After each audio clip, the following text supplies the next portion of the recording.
বন্ধু সাজিদ, কি খবর তোর? না আমি ঠিক চিনতে পারলাম না, কে তুই?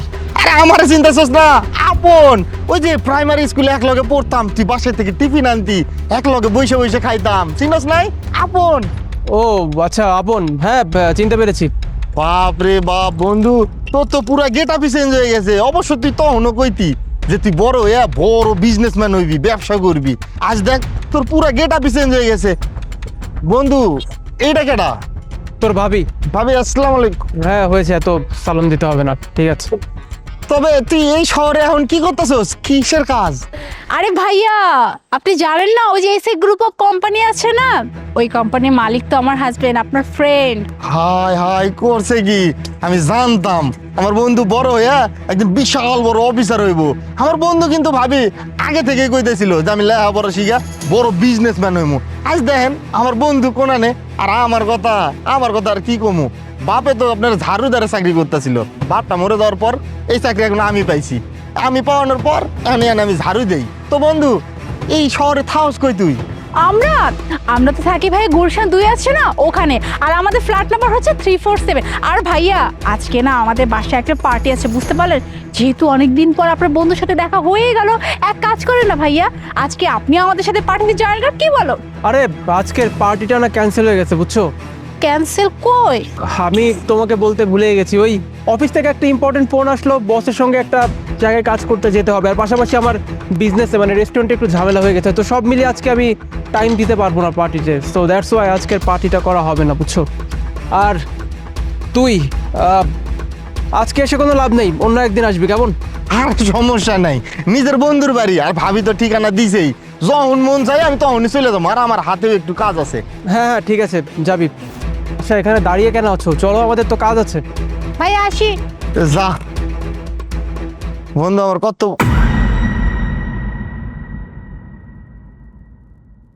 এটা তো আমার বন্ধু সাজিদের মানি ব্যাগ দিয়ে আসি।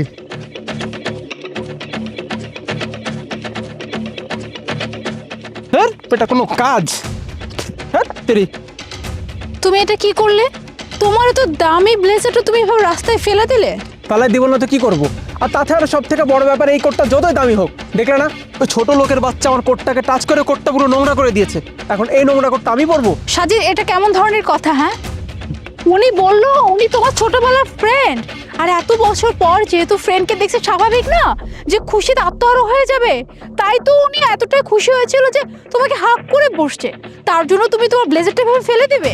এই ও আমার কিসের ফ্রেন্ড? হ্যাঁ কিসের ফ্রেন্ড? ও আমার ছোটবেলার ফ্রেন্ড। ছোটবেলায় সবার সঙ্গে সবার একটা বন্ধুত্ব থাকে, ও আমার প্রাইমারি স্কুলের ফ্রেন্ড। আর তাছাড়া এখন আমি বড় হয়েছি, এত বড় একটা বিজনেসম্যান, আমার সকল ফ্রেন্ড সার্কেল এখন কেমন স্ট্যাটাস বিলং করে তুমি জানো না? তারা যদি জানে এরকম ছোট লোকের বাচ্চা আমার ফ্রেন্ড, আমার কোনো মান সম্মান থাকবে? আর তুমি ওকে আমার ফ্রেন্ড বলে পরিচয় কেন দিচ্ছ, আমি তো এটাই বুঝতে পারলাম না। এতই যেহেতু বড় বড় কথা বলতেছো, এই বড় বড় কথাটা তখন কেন বলো না? তখন কি বলার সাহস ছিল না? এখন তো খুব বলতেছো আমার ছোট লোক ফ্রেন্ড, ওর সাথে আমার যায় না, হ্যান ত্যান।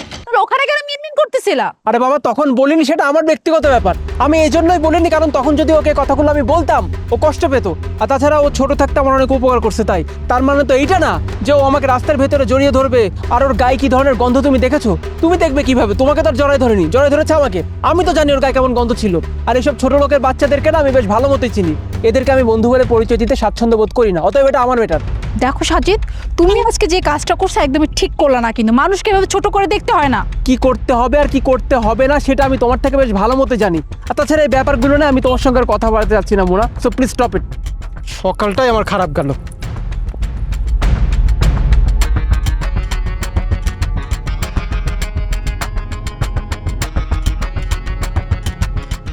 বন্ধু সরি স্যার, স্যার আপনার এই তো মানি ব্যাগটা না ওখানে পড়ে গেছিল, এটাই দেওয়ানের লেগে আইছিলাম। এলন। ও আচ্ছা, অনেক থ্যাঙ্কস তোকে। আর নাটক করতে হইব না তোর, আমি না সব হুইনা লাইছি।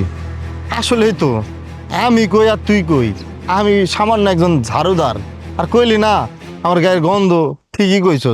রাস্তায় রাস্তায় ঝাড়ু দিতে দিতে না কাপড় পাল্টানোর সময় পাই না, একই কাপড় পরে থাকি, তাই গায়ে গন্ধ।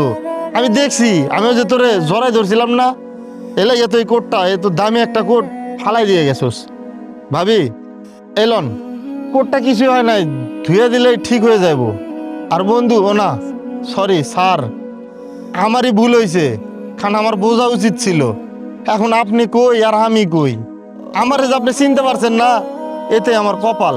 আমি ভাবছিলাম আমার ওই প্রাইমারি স্কুলের বন্ধুটা এখনো পাল্টায় নাই, আমারে দেখলে অনেক খুশি হইব, আমারে জড়াই ধরবো। কিন্তু আপনি একবারে পাল্টাই গেছেন, আপনি আমার বন্ধু না। আমি এতদিন ভুল বুঝছিলাম যে আমার বন্ধুটারে মনে রাখছিলাম না, যে বন্ধুটারে, এই বন্ধু তো আমার কতদিন আগে ভুলে গেছে। আর ভাবি, আপনি না অনেক ভালো মানুষ, আমার বন্ধুটাও ভালো, আপনি আমার বন্ধুটারে দেখে রাখেন। স্যার থাকেন, আমি গেলাম। তুমি কাজটা একদমই ঠিক করো নাই। দেখছো তোমার বন্ধুকে, কত ভালো একজন মানুষ, মাটির মানুষ, সবকিছু নিজের কানে শুনে ফেলছে, কতটা কষ্ট পেয়েছে একবার চিন্তা করো তো। হ্যাঁ, আরে সে তো খুশিতে তোমাকে জড়িয়ে ধরছিল, তাই না?